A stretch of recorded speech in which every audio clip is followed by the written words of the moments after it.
Alors, Monsieur Closset, je vais vous demander votre réaction suite aux déclarations de l'Échevin-Baudelaire. Il dit détenir des documents qui prouveraient que des décisions illégales ont été prises par Richard Fourneau, par la majorité. Quelle est votre réaction face à ces déclarations ? Suite à cette déclaration que j'ai pu prendre connaissance dans la presse, évidemment, je les trouve un petit peu spéciales, parce qu'on ne peut pas dire que M. Fourneau n'arrondissait pas les angles depuis longtemps. Il est vrai que Richard essaye toujours d'arranger au mieux. Donc, pourquoi venir avec ce sujet-là maintenant dans la presse, sans même qu'on en parle entre nous, je ne comprends pas très bien. Alors, au prochain conseil, vous allez signer la motion ?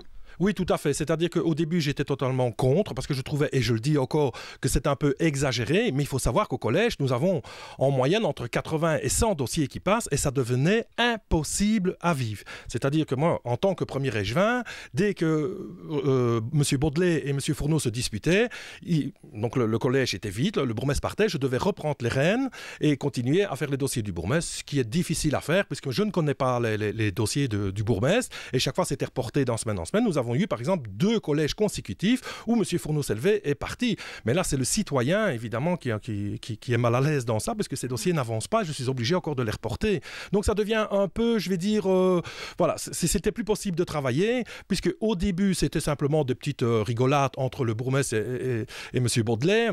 On en rigolait d'ailleurs. Et puis c'est devenu avec des petits mots d'oiseau, et puis ça devenait un petit peu plus en plus sérieux. Et puis là, vraiment, on voit que M. Baudelaire a dépassé les bornes, c'est-à-dire qu'il a fait des écrits. Et les écrits, ben ça, évidemment, ça reste. Bien que c'est au sein de l'hôtel de ville. Je le dis encore une fois, c'était au sein de l'hôtel de ville.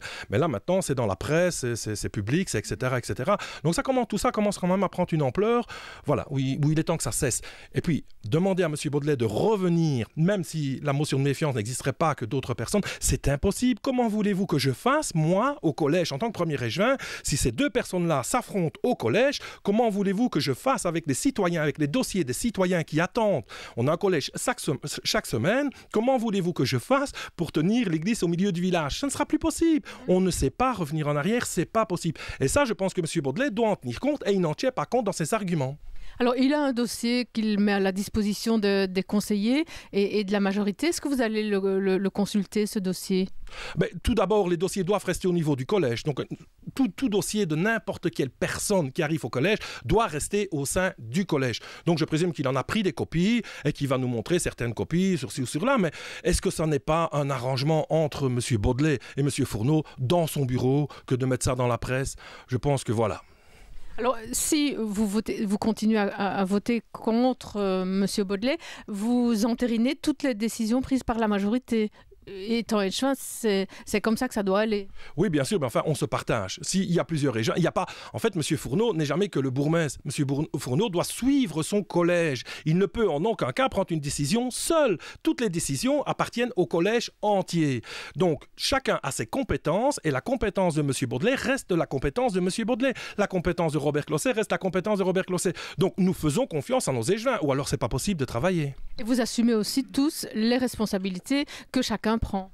Tout à fait, le collège, c'est ça. Nous sommes en majorité absolue, donc s'il y a moindre chose qui se passe dans le collège, c'est tout le monde qui en prendra, voilà, pour son grade. Mais nous ne savons pas traiter tous les dossiers, c'est impossible.